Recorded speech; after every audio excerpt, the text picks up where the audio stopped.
ഫ്ലൈറ്റിൽ കയറി ഇരുന്ന ഉടനെ അനുവാദിയും ടാബിലെടുത്ത് ഓപ്പൺ ചെയ്ത് ഗെയിം കളിക്കാൻ തുടങ്ങിയത്. ഇപ്പം ഇത് കാണുന്നത് ആദ്യമാണ്.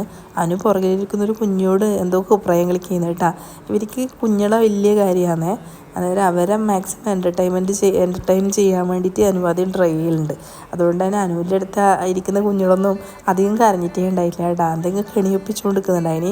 പിന്നെ പുറത്തത്തെ വ്യൂ ഒന്നും കിട്ടാൻ വേണ്ടി എനിക്ക് പോസിബിലിറ്റി ഇല്ലാത്തതുകൊണ്ട് അനുവിനെ ഞാൻ ഏൽപ്പിച്ചു. അവൾ പറ്റുന്നത് പോലെ എനിക്ക് കുറച്ച് വീഡിയോസ് എടുത്തിട്ട് തന്നിട്ടുണ്ട്. പക്ഷെ പുറത്തേക്കുള്ള ഗ്ലാസ്സും അത്ര വലിയ ക്ലിയറൊന്നും അല്ല ഉണ്ടായിന്. ഈ കളിക്കുന്ന കോപ്രായം മൊത്തം പുറകിലിരിക്കുന്ന കുഞ്ഞോടാണ് കേട്ടോ. അതുപോലെ തന്നെ നമ്മളെ മുമ്പിലൊരു കുഞ്ഞുണ്ടായിന്. ശരിക്കും കുഞ്ഞുങ്ങളെ നടുവിലാണ് അമ്മ ഇരുന്നിട്ടുണ്ടായത്. പക്ഷേ ഒരു കുഞ്ഞുങ്ങളും അധികം ബഹളമൊന്നും ആക്കിയിട്ടുണ്ടായില്ല കേട്ടോ. എന്തോ ഒരു ഭാഗ്യം. ഇതിപ്പോൾ എൻ്റെ കൈയാണ്. ആദ്യം ഒട്ടും കോപ്പറേറ്റ് ചെയ്യാതെ കുഞ്ഞായിരുന്നു. പിന്നെ നല്ല കമ്പനിയാവാൻ തുടങ്ങിയിട്ടുണ്ടായി. ലാൻഡ് ചെയ്യാനാകുമ്പോൾ ആദ്യം നല്ല ചെവിവേദന ഉണ്ടായിന് കേട്ടോ. അതിൻ്റെ സങ്കടമാണ് കാണുന്നത്. അങ്ങനെ അവസാനം നമ്മൾ നാട്ടിൽ ലാൻഡ് ചെയ്തു, കണ്ണൂർ.